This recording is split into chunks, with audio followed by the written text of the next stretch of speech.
নমস্কাৰ আপোনালোক সকলোলৈকে মোৰ চেনেলটোৰ পৰা স্বাগতম জনাইছোঁ। মই আজি ব্ৰইলাৰ মাংসৰ ৰেচিপি বনাবলৈ লৈছোঁ। এয়া আলু কাটি লৈছোঁ, পিঁয়াজ, জলকীয়া, নহৰু, আদা, তেজপাত, নৰসিংহ লৈছোঁ।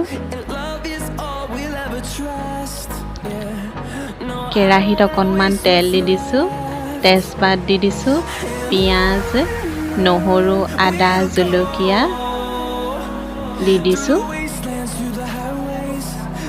এয়া মই ভাজি লৈছোঁ। ইয়াতে জিৰা পাউডাৰ অকণমান দি দিছোঁ।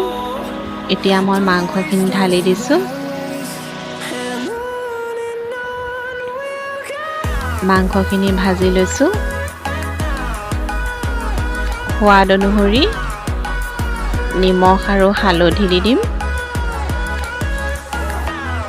নিমখ আৰু হালধি দিছোঁ আৰু মই মাংসখিনি মিক্স কৰি ভাজি ল'ম।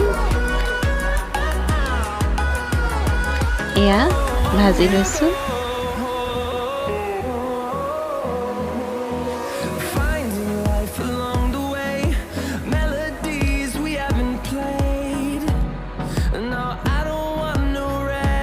ঢাকনখন উলিয়াই এয়া মাংসখিনি আকৌ এবাৰ লৰাই দিছোঁ।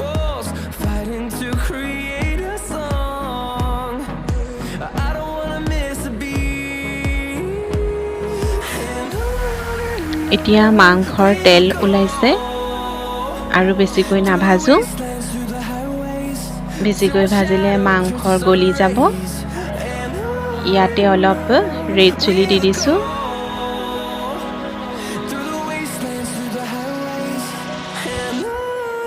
এতিয়া আলু দি দিছোঁ।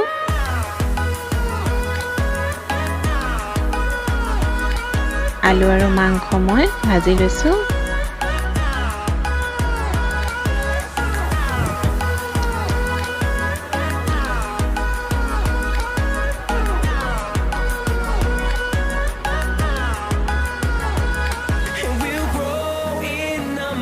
মাংস আৰু আলু সিজিছে। ইয়াতে অলপ মই পানী ঢালি দি দিছোঁ।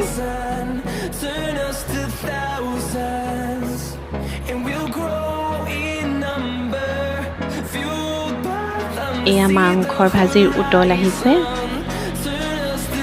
এতিয়া ইয়াতে মছলা অকণমান দি দিছোঁ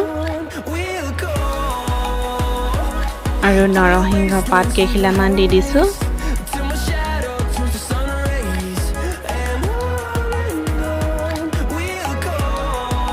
এয়া নৰসিংহ পাত দি দিছোঁ।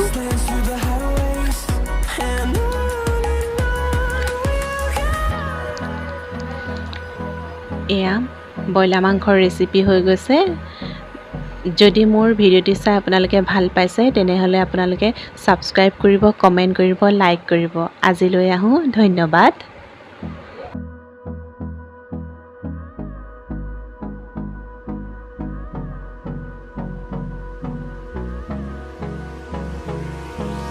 Hold me close till I get up. Time is barely on our side.